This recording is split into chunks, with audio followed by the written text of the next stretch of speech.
Welcome to qnawire. Hi, so over here we want to generate the structure of the dipeptide generated by histidine and threonine. In this case, the corresponding amino acids are going to be. So this would be the couple of amino acids. The one on the left would be histidine, and the one on the right is going to be threonine. So what we need to do is that is in order to generate the dipeptide, what is going to happen is that essentially it is going to occur the ammonolysis reaction, meaning that we're going to substitute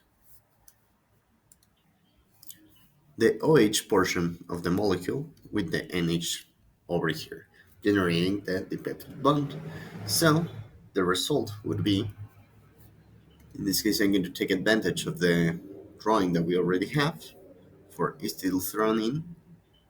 What is going to occur is that this guy goes out. We're going to take all of the threonine molecule. After the ammonolysis reaction, we would end up with NH, or carboxylic acid, and the corresponding side chain for the threonine.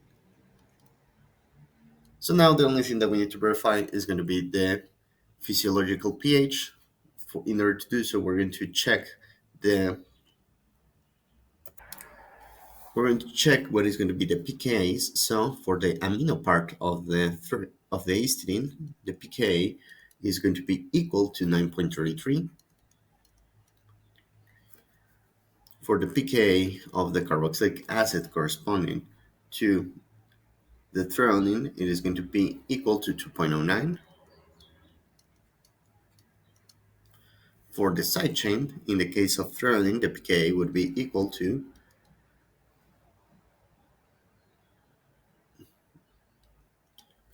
a very, very high value. So in this case, the alcohol is not going to contribute.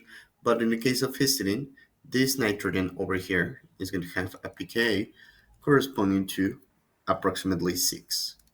So at physiological pH, which is something around 7.4, if I remember correctly, what is going to happen is that the amino group is going to be protonated, since we're going to have a pH lower than the pKa,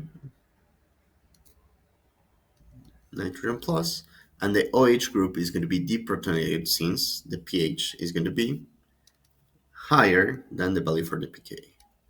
So this would be the form of histidylthreonine. Oops.